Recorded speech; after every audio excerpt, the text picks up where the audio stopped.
O TV Elas por Elas Formação está cheio de novidades. A cada semana um tema diferente será trabalhado em aulas ministradas por especialistas e mulheres de notório saber. Às sextas-feiras, nossas colaboradoras se reúnem em uma roda de conversa para trocar experiências e visões sobre o assunto. Mas não é só isso. Como você já sabe, o objetivo do nosso programa é preparar e formar mulheres para a disputa política. Por isso, convidamos companheiras de todos os cantos do país para compartilhar suas histórias e trajetórias com a gente. Então anota aí, de segunda a sexta, a partir das 4 da tarde, tem TV Elas por Elas Formação na TV PT.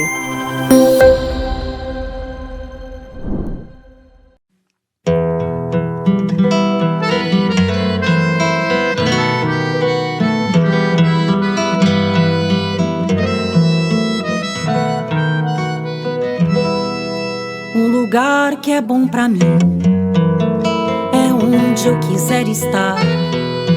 A estrela ainda brilha, ela é quem vai me guiar.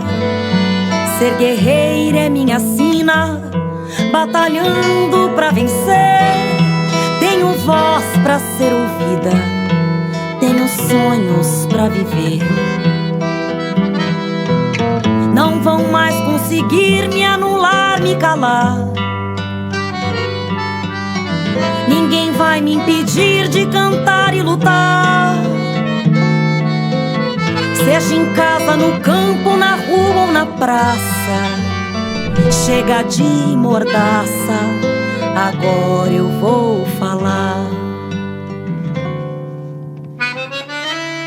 Porque eu sou mulher pra fazer acontecer.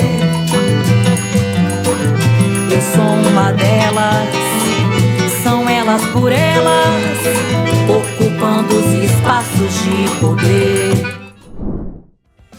O tema desta semana é Gênero e Assistência Social. E quem preparou as aulas pra gente foi a ex-ministra do Desenvolvimento Social, Márcia Lopes. Olá, queridas mulheres e todas e todos e todes que nos assistem. É uma grande alegria poder participar deste momento de formação. Agradeço e parabenizo a TV Elas por Elas. Eu sou a Márcia Lopes, uma mulher branca de 64 anos, cabelos castanhos, uso óculos e estou com uma blusa verde e um colar de contas, de pedras, um colar africano. E estou aqui na sala da minha casa, em Londrina, no Paraná. Eu sou assistente social, professora aposentada do curso de serviço social da Universidade Estadual de Londrina e tive a honra de trabalhar por 5 anos com o presidente Lula no Ministério do Desenvolvimento Social e Combate à Fome. Fui secretária nacional de assistência social, secretária executiva e ministra em 2010. E também coordenei o grupo de trabalho do Fome Zero com 13 ministérios. Foi, sem dúvida, um tempo de muitas realizações. Foi um tempo em que eu pude conhecer o Brasil de perto, principalmente muitos encontros com as mulheres trabalhadoras, com as mulheres que vivem na área urbana, na área rural, as mulheres quebradeiras de coco, indígenas, sertanejas, as mulheres quilombolas. Então, esse país, né, ele é agraciado com a força das mulheres. E por isso, hoje, nesta aula, né, que nós iniciamos, que tem como tema Gênero e Assistência Social, nós vamos tratar do direito à assistência social. Essa política ainda é muito nova, então será muito importante ter este encontro com todas vocês, né, e todos os que nos assistem, para a gente entender um pouco melhor na história o que é essa política pública, né, e qual é esse direito à assistência social, principalmente das mulheres. Bem, nós poderíamos voltar muito tempo na história desse país, né?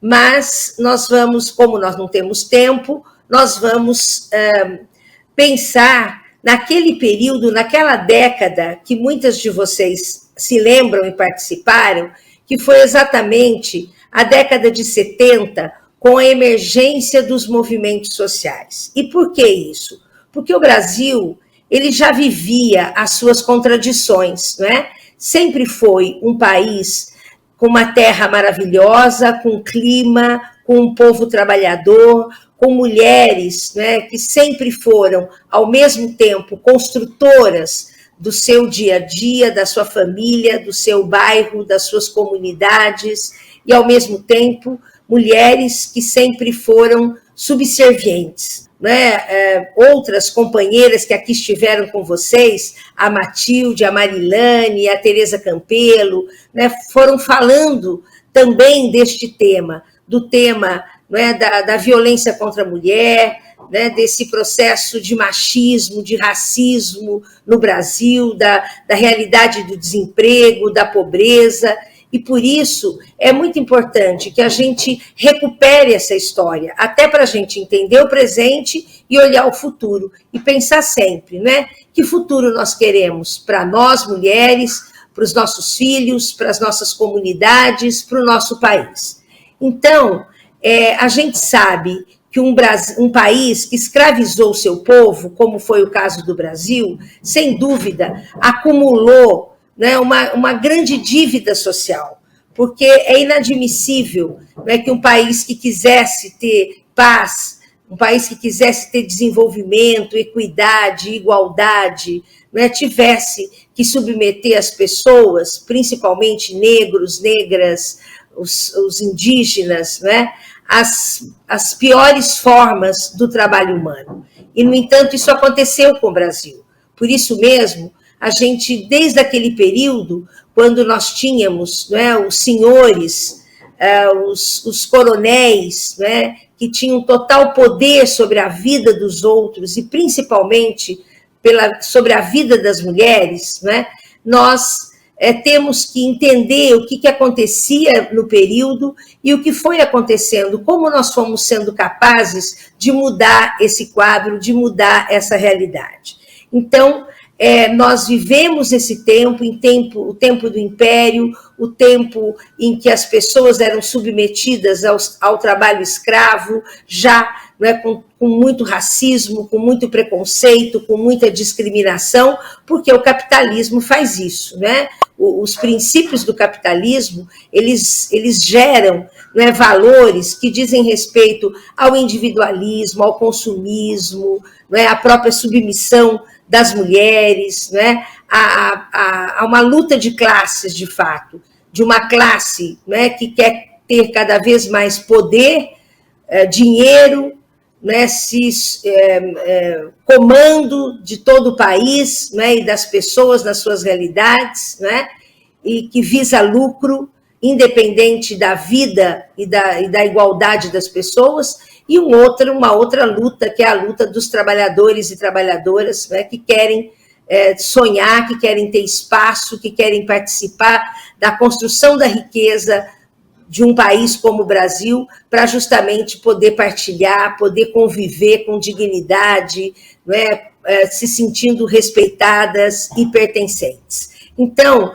nesse sentido, nós tivemos, de fato, né, a população praticamente não teve escolha, ela teve que ir se submetendo ao mando de uma elite dominante, de uma elite econômica dominante no país. E, portanto, na década de 70, quando nós já tínhamos indicadores de fome, de pobreza, de miséria no Brasil e também em países da América Latina e no mundo, felizmente, né, as mulheres começaram a se organizar, a se mobilizar. Então, eu acho que vocês se lembram, algumas de vocês, do movimento, por exemplo, do movimento contra a carestia. E as mulheres saíram nas ruas batendo panela, dizendo que era impossível, que todo dia, quando iam ao mercado, o custo, o preço do arroz, do feijão, do óleo, do açúcar mudava, crescia, e que estava insuportável poder, né, recebendo o salário que tinham, poder preparar o alimento para a sua família. Isso foi muito importante, foi uma marca na mobilização, na organização. Homens, empresários, né, viram, a sociedade viu a força das mulheres. E a partir daí elas não pararam mais, não é? Mesmo sofrendo na ditadura militar, mesmo sendo presas, torturadas, exiladas, mortas, não é? As mulheres resistiram, as mulheres fizeram uma história de mobilização, de organização e de resistência no país. Mesmo enfrentando, né, o machismo e se submetendo às mais diversas formas de violência. E aqui nós estamos falando também de crianças, de adolescentes vítimas de abuso e exploração sexual, estamos falando das mulheres vítimas de violência.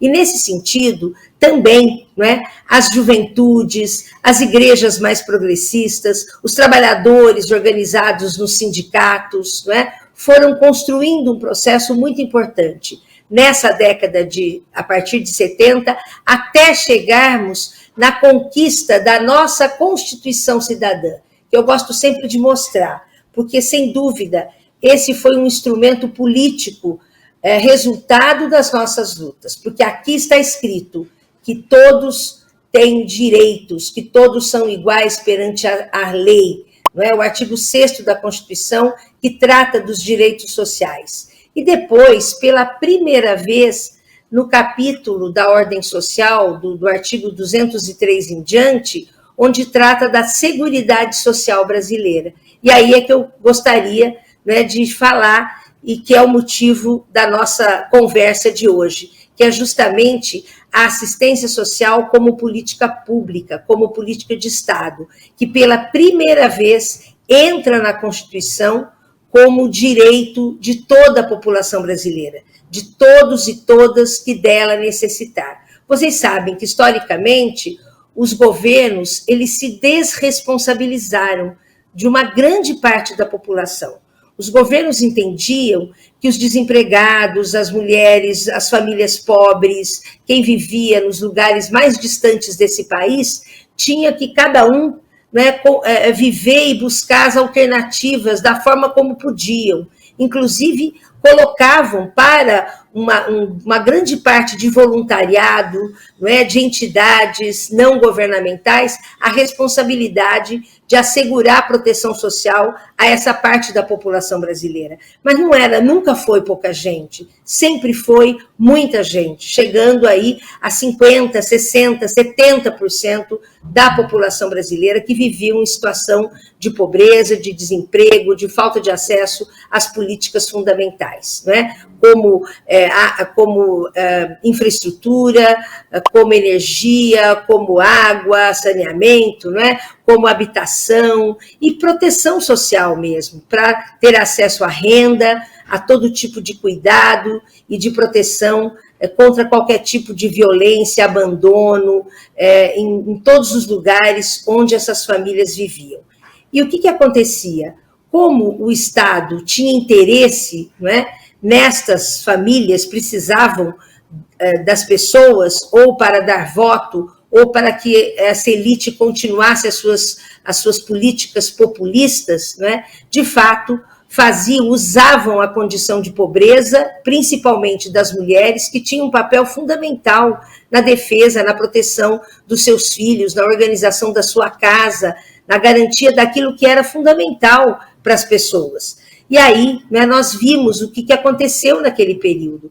Era essa relação do Estado, dos governos com a sociedade, era uma relação clientelista, era uma relação de interesse. Né? Nós sabemos bem, nos períodos eleitorais, quantos candidatos distribuindo cesta básica, jogo de camisa, cadeira de roda, aparelho auditivo, faziam da pobreza, do sofrimento dos outros, a sua condição, né, de ter algum tipo de benefício, que era, no caso, o voto. Por isso que a gente fala, né, que era uma relação clientelista, era uma relação de negócio, era uma relação absolutamente desrespeitosa. E, nesse caso, né, não era assistência social, era aquilo que a gente chama de assistencialismo, submeter as pessoas, né, a uma ajuda, a uma caridade, a um favor, a uma benemerência, como se as pessoas não fossem capazes, né, de saber das suas necessidades e de ter acesso a serviços públicos que atendessem as suas necessidades fundamentais. Então, somente na Constituição de 88 é que, depois de muita discussão, de muitos estudos e pesquisas nas universidades, de muitas mobilizações das mulheres, reivindicando com bandeiras de lutas mesmo, né, as mulheres reivindicando e criticando os governos que davam as migalhas, né, que não colocavam as famílias mais pobres no orçamento público, mas que deixavam que os deputados, que os parlamentares, com as suas emendas, atendessem, né, algumas coisas que os municípios precisavam. E, nesse sentido, não era uma política pública contínua, uma política planejada, mas era isso, né? A assistência social sempre foi entendida como benemerência, favor, caridade, ajuda, né? Subalternizando as pessoas, inferiorizando as pessoas, né? Mandando sempre esse recado: vocês são pobres, vocês não têm acesso, vocês não têm espaço, mas nós, né, os governos e parlamentares, com essa visão populista, com essa visão absolutamente desrespeitosa, né, tentava assegurar aquilo que ameaçava o próprio funcionamento do país, né? Então, por isso que durante muitos e muitos anos, esse processo, essa política que deveria já ser uma política pública há muito tempo, como a saúde, como a educação, como a cultura, como a agricultura, o esporte, como todas as políticas públicas. Não, né, ela era uma atividade de interesse de quem entendia que ele ia barganhar com as pessoas, né? Eu te dou isso e você me dá aquilo que me interessa. Por isso, foi tão importante que na Constituição de 88, pela primeira vez, graças à participação principalmente das mulheres, né, que se mobilizaram, que ocuparam espaços nas suas cidades, que foram conversar, que fizeram abaixo-assinado, que escreveram projetos de leis populares, né? Graças a esse processo, nós, então, chegamos na Constituição de 88 e, com ela, estabeleceu que a assistência social é um direito à proteção social, um direito a todas as pessoas que, ou pelo ciclo de vida, porque são crianças, adolescentes, jovens, idosos, adultos, ou pelas situações de vulnerabilidade, de risco, de violência, não é? De situações, enfim, não é? Que chegam a todas as famílias, a milhões de famílias do Brasil.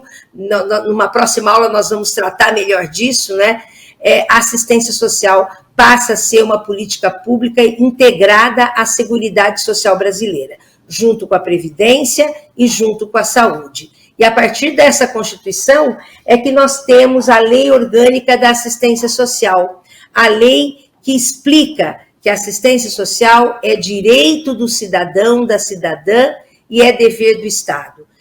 Que os governos municipais, estaduais e o governo federal têm a responsabilidade de identificar onde essas pessoas estão, como elas vivem, onde elas moram, não é? E o que elas precisam para se sentirem pertencentes, para terem respeito, para se sentirem protegidas. Eu sei, não é, que a Tereza Campelo falou para vocês sobre o combate à pobreza, falou do Bolsa Família como uma estratégia fundamental, não é, de inclusão social, e na próxima aula, não é, nós continuaremos falando o que aconteceu depois da Constituição e depois da Lei Orgânica da Assistência Social, né, essa lei de 7 de dezembro de 1993, a Lei 8.742, que trata da assistência social como direito. Então, assistência social não é ajuda, não é favor, não é caridade. Ninguém precisa ter vergonha, ter medo, ter receio de procurar um serviço público, não é, quando demanda de renda, de orientação, de encaminhamento e de proteção.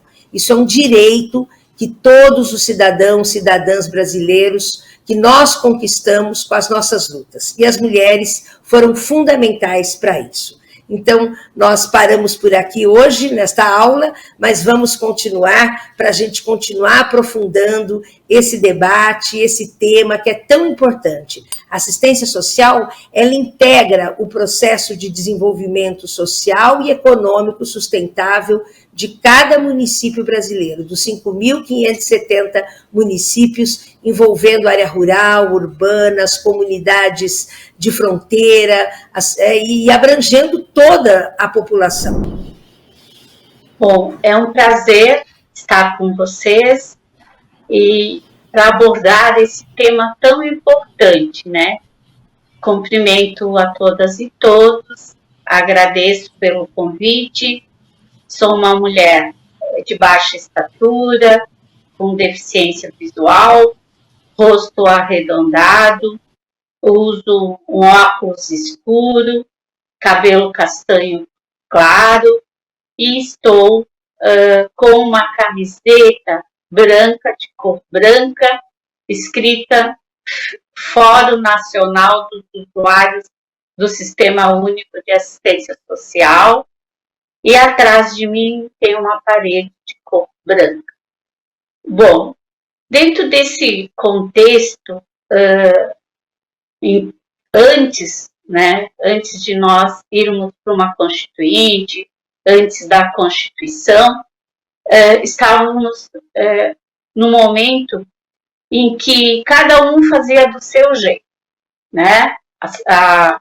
A caridade era vista como política, né? E momentos que era feito esse atendimento aos usuários de uma forma bem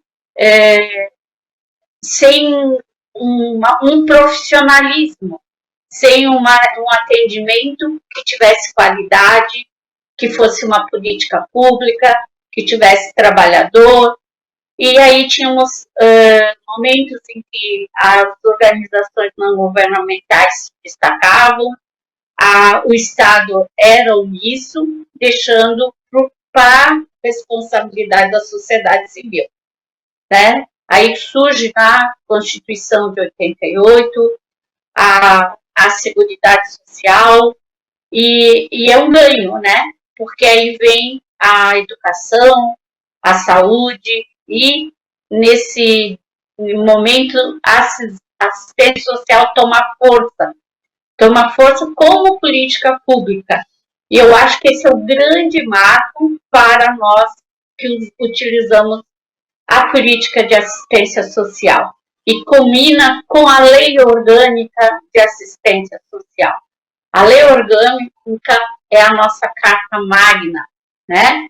É a maior referência que nós podemos ter enquanto usuário como garantia de direito, né? Grande passo para nós nesse momento que surge a Lei Orgânica, é efetivada e aprovada a Lei Orgânica de Assistência Social. Eu quero deixar aqui uma contribuição, primeiro cumprimentar, né, as companheiras aí de longas datas, Márcia e Solange, fazer também minha autodescrição. Eu sou uma mulher negra, uso atualmente cabelos curtos, meus cabelos são pretos e cacheados. Eu estou na minha sala, na Secretaria de Justiça do Estado aqui da Bahia.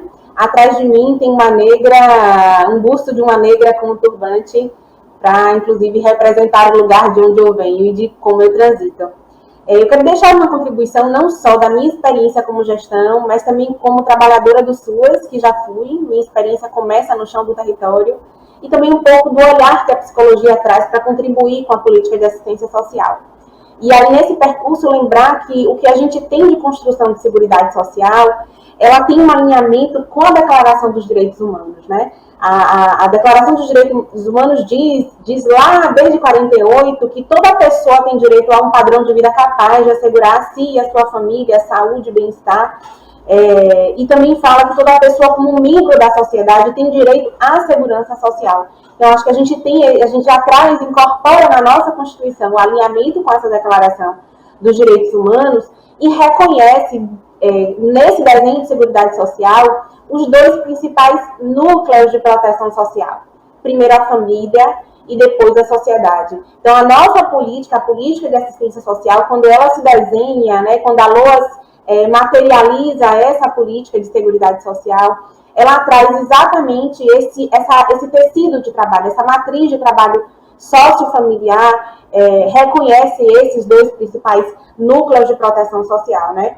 E nas suas diretrizes, é tão interessante, um pouco depois, né, alguns anos depois, na sua norma operacional básica, ela traz como diretrizes, ou seja, como referência para a gente seguir, como direção para que a gente possa caminhar no processo de gestão e oferta desta política e do sistema, a primazia da responsabilidade do Estado. Então, já estabelece, inclusive, esse ponto de corte com a benemerência, com a caridade, com a solidariedade. É importante que a gente possa ter isso, sim, como seres humanos, como pertencentes a esse Estado e a essa sociedade, mas é importante a gente reconhecer que isso não consegue trazer a transformação social que a gente precisa. É preciso, de verdade, ter políticas públicas e ter um Estado nesse processo, organizando e garantindo que serviços, programas, projetos e benefícios cheguem a toda a população. Então, uma das diretrizes do nosso sistema é a primazia da responsabilidade do Estado, essa descentralização político-administrativa também como direção,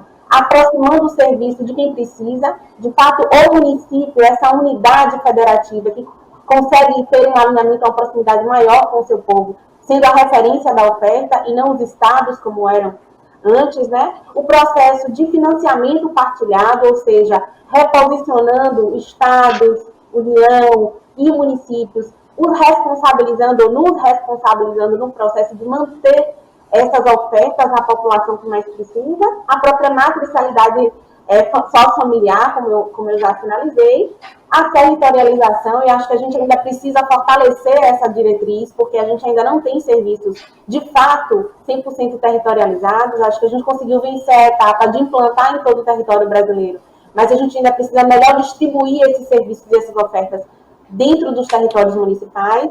O fortalecimento da relação democrática entre Estado e sociedade e o controle social e a participação popular é algo que a gente vem tentando garantir no desenho da política de assistência. E tem uma coisa que me marca muito, quando estive na oferta como técnica de município, como gestora municipal também, as mulheres, né, principais aí demandatárias da política de assistência, elas chegavam e diziam: nós somos fracas, eu vim pedir um apoio, uma ajuda porque eu sou fraca. E elas reconheciam que a assistência social tinha a possibilidade de trazer no seu processo de intervenção a força que elas precisavam, né? Então, esse fortalecimento dessa unidade familiar, esse fortalecimento e desenvolvimento da autonomia dessa mulher para que ela se reconhecesse como forte, capaz de criar seus filhos, capaz de, inclusive, ter acesso à dignidade humana e à justiça social, eu acho que é a grande potencialidade da nossa política. É lógico que a gente não faz isso sozinho. A gente precisa estar bem articulado e bem alinhado com outras políticas sociais, mas o que, de uma certa forma, mais traz um impacto para que a gente possa ter, de uma forma mais concreta, essa força para essas mulheres, na sua grande maioria pretas, pardas, mulheres periféricas, né, e que precisam se reposicionar. Acho que o papel da assistência nesse processo de reposicionar essas mulheres nesse processo de participação social é também um movimento de reparação social, né? É a herança que a gente tem do período colonial, escravocrata, extrativista, né? É a herança que a gente ainda tem de negros e negras, de índios e índias que formaram o nosso país e que construíram o nosso país à base de um trabalho sem remuneração. Ainda infelizmente, os frutos dessas famílias daquela época que ainda precisam, né, acessar direitos à política de reparação social. Então, é importante a gente perceber, e aí é onde eu quero trazer o olhar, inclusive da psicologia no processo, que quando a gente está tratando de pobreza, de fome, de extrema pobreza, a gente está falando de ruptura de vínculos, não só do vínculo da convivência social, mas o vínculo da cidadania, o vínculo da dignidade humana, o vínculo, a ruptura do vínculo da pessoa se sentir e ser cidadão, né? Então, quando aquela família representada por aquela mulher chegava e dizia que se sentia fraca ao ponto de não se reconhecer como cidadã, de não se reconhecer como pertencente àquele processo social. é a dor da exclusão social que causa essa sensação de fraqueza e de estranheza de não pertencer ao mesmo espaço de proteção social, né? É importante a gente olhar e pensar o estado de pobreza que existe ainda no nosso país por um olhar econômico, né, por uma questão de desigualdade econômica que ainda temos, ou de concentração de renda e de riqueza, mas também aí da ruptura do vínculo familiar, do vínculo social, do vínculo de humanidade, já que eu fiz aí uma tentativa de percorrer um caminho de direitos humanos, também percorrendo a assistência social. E aí lembrar que a gente, como Márcia bem falou, vinha numa crescente, né? Vinha numa união de forças para que a gente pudesse estruturar essa política e garantir que ela conseguisse ter condição de cumprir o seu papel.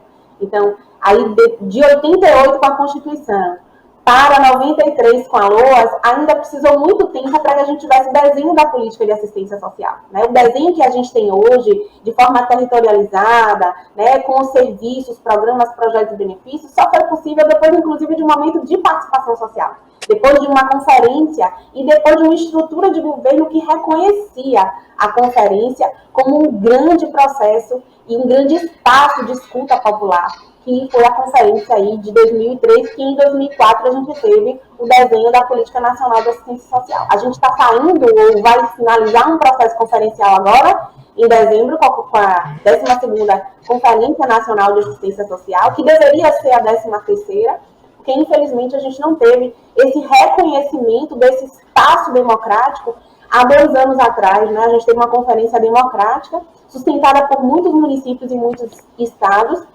mas a gente está vivendo um momento do grande plano da política de assistência social, que é o segundo plano decenal, onde a gente deveria alargar a capacidade de proteção do Estado brasileiro, ampliando os serviços, garantindo que essas ofertas estivessem disponíveis para tantas mulheres que se sentiam assim, como essas que eu disse aqui para vocês. Mas o que a gente está vivendo hoje é o declínio da assistência social com o seu desfinanciamento.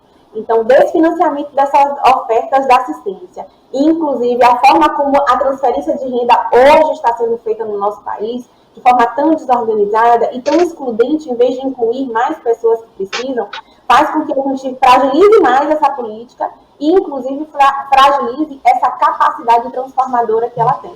Então, é urgente que a gente possa voltar a se unir, inclusive, potencializar o processo de participação social, né?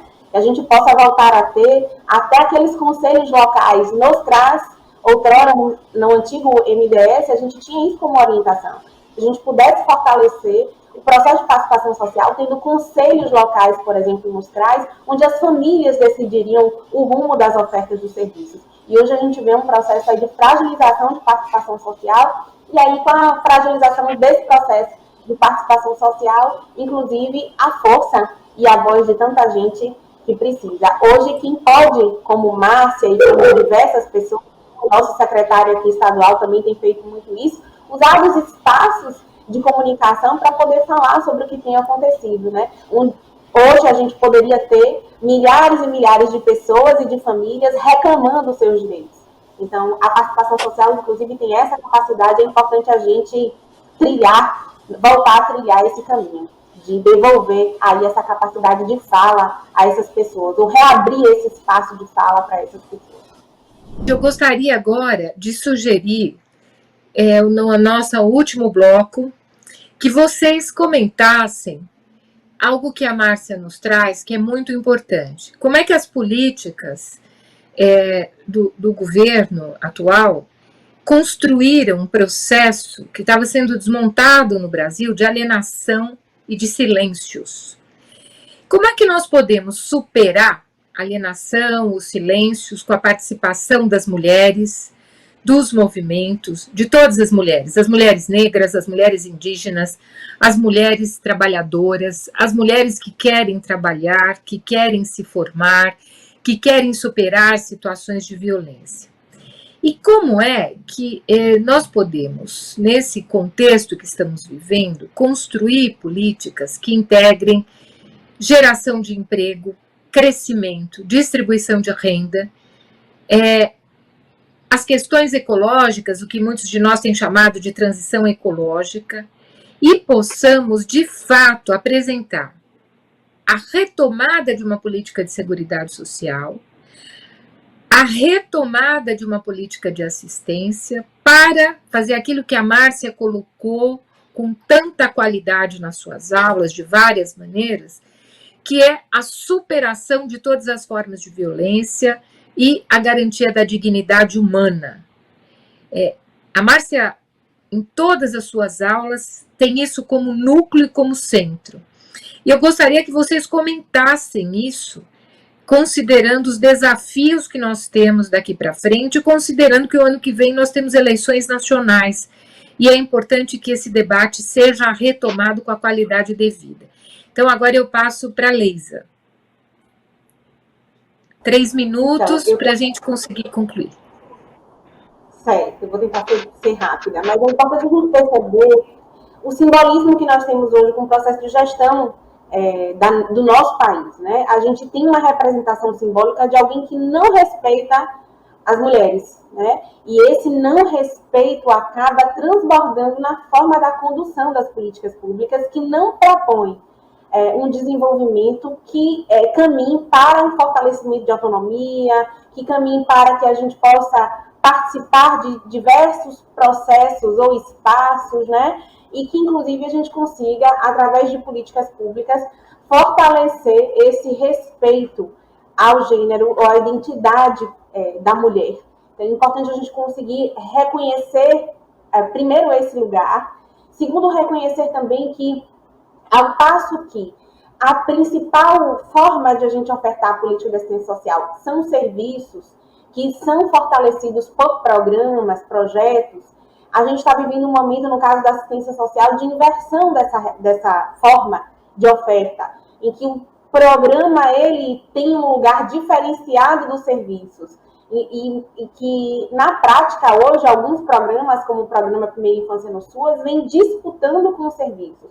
E o que nós construímos ao longo do tempo na política de assistência social foi que a lógica seria que programas fortalecessem serviços. Então, não adianta avançar, expandir programas, como a gente tem visto a expansão, e a capacidade de repasse de recursos com o Programa Primeira Infância muito diferente dos serviços, porque quem é de natureza e de caráter continuado e que tem uma lógica de acompanhamento familiar, e é através desse acompanhamento, do trabalho social com as famílias, que a gente vai poder construir esse fortalecimento de autonomia, né? Ou que algumas pessoas consideram como empoderamento, né? Eu faço um pouquinho de crítica com empoderamento porque eu acredito que a gente precisa fazer a adição de poder coletivo e não a adição de poder individual. E às vezes a não leitura ou a leitura incorreta da palavra ou das ações técnicas de empoderamento poderiam levar a uma concepção de adição do poder individual, e a gente precisa fortalecer a coletividade para que com a coletividade a gente possa, inclusive, lutar pelos nossos direitos, que a gente conquistou com tanta luta e que agora a gente vai vendo aí sendo desmoronado. Como tem acontecido muitas ações em diversas frentes, não só na assistência, mas em outras políticas sociais, de fragilizar esse acesso a direitos, com a fragilização da própria política pública, da própria oferta de serviços, como veio tudo muito junto, e somou isso com pandemia, e somou isso com desemprego, somou isso com fome, isso tudo muito junto acabou paralisando, de uma certa forma, a nossa população, né? Como a gente não tem ainda um processo de participação social muito fortalecido, as pessoas percebendo a diminuição desse espaço de participação social e a diminuição do espaço, da capacidade de reclamar por esses direitos, porque não vai ter, está tendo menos acesso ao emprego, menos acesso a serviços, menos acessos a benefícios que garantem esses mínimos, que a gente chama de mínimos sociais, faz com que a gente tenha uma população mais enfraquecida e com menos possibilidade de reclamar desse lugar, que é o lugar do direito, né? E a gente tem visto mais as pessoas como usuários e usuárias, como dependentes dessa oferta de serviços, do que como sujeitos de direitos. Acho que esse olhar que a gente vai precisar, de uma certa forma, investir em uma próxima gestão, em uma próxima quadra, para que a gente possa reconhecer quem demanda da assistência social como sujeito de direitos e com pessoas com capacidades para, inclusive, assumir diversos lugares. Então, é importante a gente reconhecer e perceber que a gente precisa mudar enquanto povo, enquanto nação, e reposicionar as nossas escolhas para que, de fato, a gente possa ter respeito, dignidade humana e justiça social. Muitíssimo obrigada, Leisa. Agora eu passo para a Solange. Bom, o quadro todo nós já conhecemos, né? Esse quadro de desmonte, o próprio decreto, esse é um governo de decreto que não respeita o controle social. Então, para nós, usuários, hoje, se nós partíssemos do nada, né? Não, nós temos mais do que o nada. Nós já temos uma política pública de direito. Então, nós precisamos usar essa política de uma forma que seja nós mesmos na luta. E a partir de quebrar esse silêncio, é através da organização, é através da resistência, é através do conhecimento, é dos espaços de território de luta. Porque hoje as pessoas ficam muito se debatendo com as tragédias. Mas a gente precisa de uma tragédia, de um momento difícil, construir, tirar a solução. É por isso que a gente vem nessa trabalho formiguinho, que é o trabalho de organizar os usuários, fazer eles pensarem no seu direito, para que eles possam acessar, né? Sabendo que ainda tem uma política pública, que ainda temos uma lei da assistência social, que estamos comemorando já, né, nesse mês de dezembro, a Lei Orgânica de Assistência Social, e que nada, nós mulheres sabemos disso, porque a nossa luta de dividir o pão, né, de fazer uma comida com pouco ou nada, a gente sabe disso. A gente sabe que não é certo o dia de amanhã, mas a gente precisa lutar. E é através da luta, da resistência, de acreditarmos, que a gente está aqui hoje. A gente está aqui aproveitando o conhecimento dessas pessoas que construíram e pensaram suas, que ele ainda vai passar por esse processo. Por isso que a gente precisa estar nas frentes parlamentares, a gente precisa estar dentro de fórum, a gente precisa estar dentro de conselhos e não aceitar o não. O não não existe. A gente é resistência, a gente é mulher e nós temos uma política que ela está aí.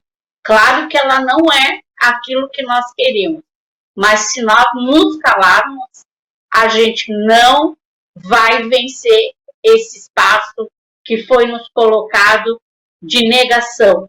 Então, é a volta ao campo, é a volta à agronomia, é a cultura familiar, é valorizar os povos quilombolas, indígenas, as suas origens, que a gente fica muito, às vezes, fechada dentro de livro, e nós queremos ação.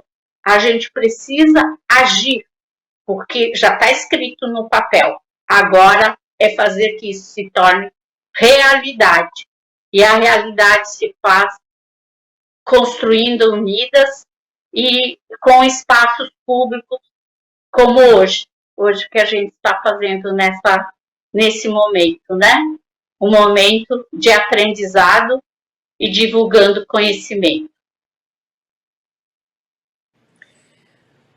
Muitíssimo obrigada, Solange. Depois dessa fala tão bonita, dessas duas falas que nos trazem tanto vigor, tanta esperança e tanto rigor na análise, na compreensão dos problemas. Eu passo para a Márcia, que vai encerrar essa nossa roda de conversa com as suas observações.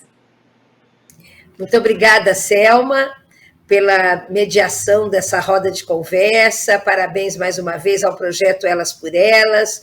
Acho que mais do que nunca as mulheres precisam, né, cada vez mais ocupar e abrir os espaços de reflexão e de combate e de recuperação, né, de uma história que poderia ter sido muito diferente, né, do que foi. Em pleno século XXI, a gente ainda tem que olhar os números, não é? Estarrecidos, os números da violência, do desrespeito, do machismo, de tanto preconceito contra as mulheres em todos os âmbitos da vida em sociedade. Dizer que eu estou muito feliz, muito emocionada de ouvir a Leísa, a Solange, que falam a partir do olhar e da prática cotidiana delas, né? Mulheres que têm absoluto compromisso com a implementação do Sistema Único de Assistência Social como política pública de direito e que não se contenta com pouco, não é? E é isso mesmo, esse foi o nosso aprendizado, desde a nossa luta para a Constituição de 88. Nós queríamos sempre políticas públicas universais, descentralizadas, participativas. Por isso, a gente não pode nem se contentar com pouco e nem se conformar com esse desmonte, né, com essa destruição que nós estamos vivendo hoje no Brasil. É lamentável todos os dias, né, a gente saber de tanto sofrimento humano, né, pensar que as pessoas estão passando fome, que as mulheres, mães, né, não conseguem pôr à mesa aquele alimento fundamental para os seus filhos, para a sua família.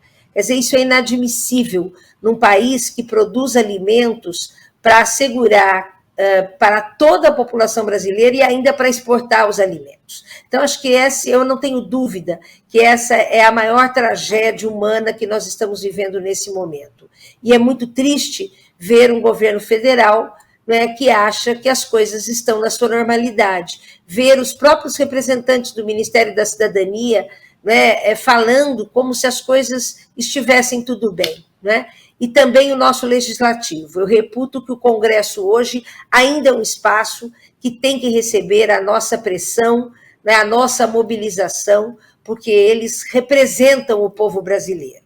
Então, com isso, né, eu gostaria de dizer que nós não podemos nos conformar, banalizar, naturalizar a pobreza, a miséria, as desigualdades, a fome, né, e processos tão dramáticos mesmo de violência, principalmente contra as mulheres, né? Mulheres que são crianças, que são jovens, adolescentes, adultas, idosas, né? Mulheres que vivem, né, as suas realidades tão distintas umas das outras. E por isso, o Sistema Único de Assistência Social, que tem esse alcance nacional nos 5.570 municípios, ele tem muito ainda a percorrer, do ponto de vista da história, do ponto de vista de colocar em prática isso que a Solange e a Leísa falavam, né? Nós conquistamos uma lei federal, nós conquistamos um sistema, nós regulamos, nós temos, né, muitos avanços, mas ainda, né, nós temos uma dívida social imensa nesse país. Por isso, também essa perspectiva intersetorial de dialogar e de trabalhar em conjunto com a educação, com a saúde, com a cultura, com a agricultura, com a política de mulheres, de criança e adolescente, de juventudes, de segurança alimentar, de LGBTQI+, né, dos povos tradicionais, do conjunto das políticas intersetoriais, setoriais e transversais. Então, eu quero dizer, não é, que um momento como esse nos fortalece, né, tem que trazer de indignação, né, daquilo que está acontecendo hoje, mas, fundamentalmente, tem que trazer mais resistência, mais força política para que a gente mobilize e, sem dúvida, para que a gente olhe o horizonte, tendo a certeza de que nós não vamos repetir o que está acontecendo hoje no Brasil. Nós queremos um futuro onde haja um governo federal democrático, popular, um governo como foi os governos do presidente Lula e da presidenta Dilma. Né, governos que dialogaram, governos que trouxeram para a rampa do Planalto população de rua, mulheres, a Marcha das Margaridas, o MST, né, o conjunto dos movimentos sociais do Brasil, né, dialogando e querendo sempre, sempre acertar. É isso que a gente espera para um futuro muito próximo.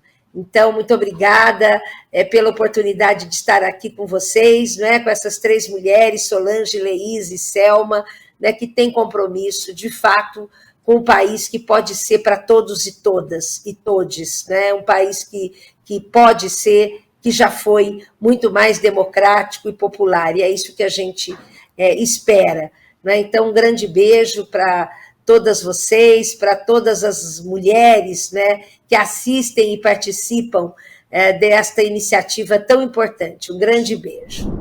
O TV Elas por Elas Formação de hoje fica por aqui. Você encontra todos os nossos programas na playlist TV Elas por Elas Formação no canal da TV PT no YouTube e em formato de podcast no Spotify.